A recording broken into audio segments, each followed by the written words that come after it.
Please click like and subscribe and that little notification bell for the next episode. And this lady talked about a piece of Route 66 that she and her husband dedicated. She rebuilt it and fixed it up. I'm Dorothy Myers, and I want to tell you about the Allen Dorothy Myers Parkway. We came to Lexington in 1951. My husband went into business here in 1955.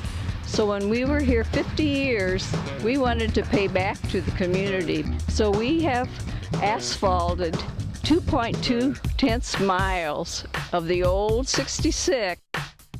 And there's all kinds of road now. Spurs are like dead ends, and you go on that just to experience it.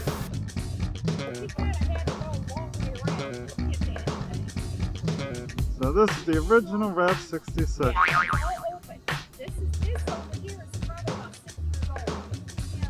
Anyway, we ended up going to a museum. It wasn't so much a museum that focused on Route 66. We're standing outside the McLean County Museum of Natural History, and I'm talking to Jeff right here. And Jeff is the curator? I'm the marketing director in community relations. Route 66 was a kind of a hot spot for the Illinois State Troopers. That's where they gave out a lot of their tickets. Judge, this is Chester. He's our witness. Now, Chester, you say that you were a police officer? Yes, I was. And you were a police officer when? From 1957 to 1984. Well, Chester, I want to ask you a question. Were you guilty of giving out tickets to all these people? I don't know if I was guilty. I passed out a few traffic tickets to those people that needed them. I never gave anybody in that didn't need one. Did you let people loose? Like if I was going down Route 66, being from New Jersey and all, that you'd give me a break? Sure, I'd give a lot of people breaks. Now, I know you don't want to divulge any names, but I'm sure celebrities have been passing through on Route 66 when they're touring it. Have any of them tried to talk themselves out of a ticket? Well, some of them do. I even had a politician try to run away from one, but he didn't get the job done.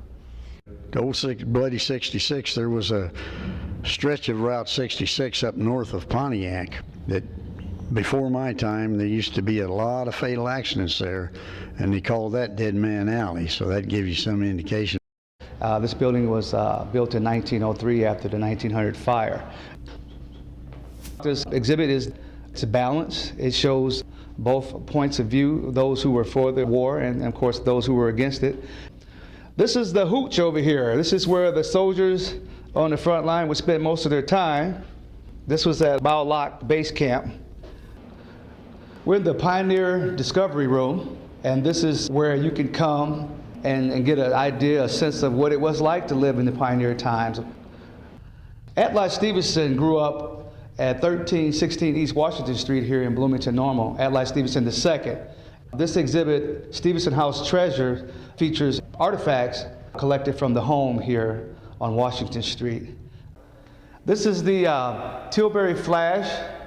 It's a racing plane that was built in the 1930s, and it's said that in 1932 it was the smallest racing plane in the world. So after Bloomington, we headed on south to Atlanta. Atlanta, which I couldn't wait to go to. The clock tower, though, was very interesting. Vincent got to wind the clock. Oh, as the keeper of the clock. And you have to wind, they do volunteers through the town to wind this clock. And you have to literally wind it by hand. That's right. And it's a very big honor to be the keeper of the clock. Oh, it is. Here we are in Atlanta. It's a small town, about 2,000 people. Right now we're standing in front of a monument dedicated to all the men and women who have honorably served our country from the Atlanta community. And this is outside the public library. This is a clock that they take turns to wind.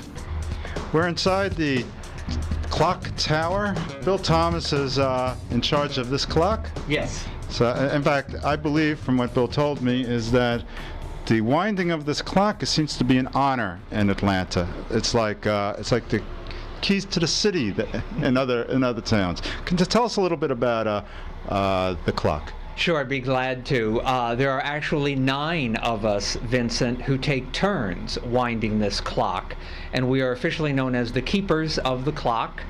The clock has been in town since 1908, and the town is used to hearing it chime on the hour.